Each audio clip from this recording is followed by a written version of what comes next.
Tuesday is the deadline for asylum seekers to leave government-funded hotels, but some people will have nowhere else to go. Immigration, Refugees and Citizenship Canada gave us a statement saying that they are actively supporting claimants through this transition by closely working with service providers to deliver housing, employment and essential services.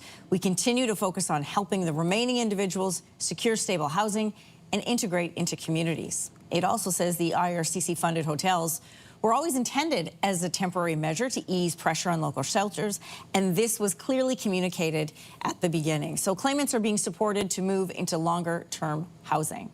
Joining us for a closer look at what's actually happening is Stephanie Morris. She's an immigration and refugee lawyer. She's been working directly with affected claimants. Stephanie, good morning. So where will they go?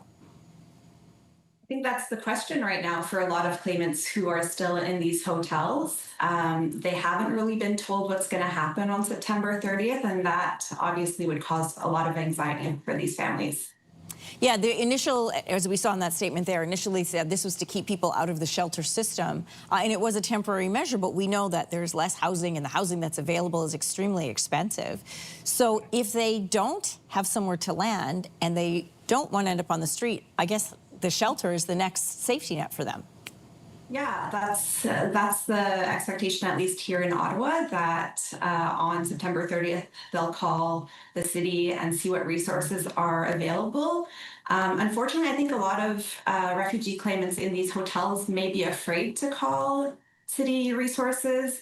I've heard reports that some claimants have been told by IRCC in these hotels that if they don't find a place to go by September 30th, they may end up on the streets, and then they may risk having their children taken away from them. Well, this is the other point I want to bring up to you. People often forget that it is families that are claiming asylum as well that live in these hotels, and they have to have an address in order to send their kids to school. So if they're removed from the hotels, they potentially are being moved out of their school district, but also then you've got entire families without a place to go. What's the risk for them losing their kids?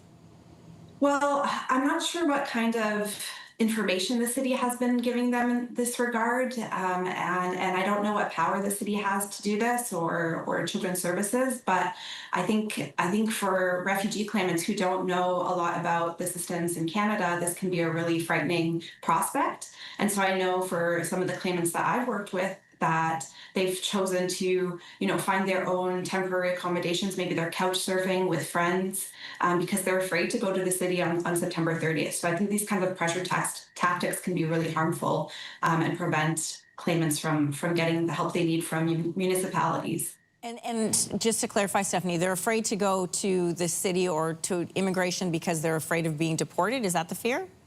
No, I think they're afraid that if they end up on the streets, their children may be taken from them while they find other accommodations. I see. One of the options being floated is to move to New Brunswick. Let's talk through some of the challenges if that is the choice, in fact, that's in front of them that they choose to take. Right. So I'm not sure how realistic that option is with the deadline looming, but I think that for many of the claimants left in the hotel, this is another pressure tactic being used. They're being told, this is the last option available to you so that you don't end up on the streets on September 30th. But for many families in this situation, moving to New Brunswick or Newfoundland in the Maritimes is just not a realistic option for them. They've been integrated into Ottawa. Like you were saying, their children are in school here. They are accessing resources here, legal resources that they may not be able to get in another province. And so that option, as well as just it's not realistic for many of these families, but yet it's being kind of touted as the only remaining option. Set the stage for us then, Stephanie. I mean, you've been dealing with clients directly who this is the decision that they're making today because they're going to lose their dwelling tomorrow. What's your concern for them as tomorrow comes?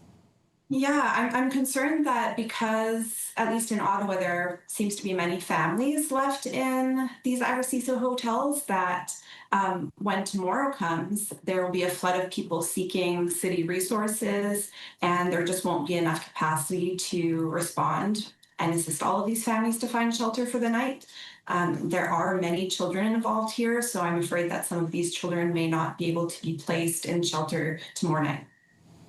Stephanie Morris, immigration and refugee lawyer. Thanks for joining us this morning, and we'll continue to follow this story with you as tomorrow comes.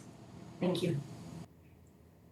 If you like that video, make sure to subscribe to the Your Morning YouTube feed, where you can find all kinds of new content posted every weekday morning.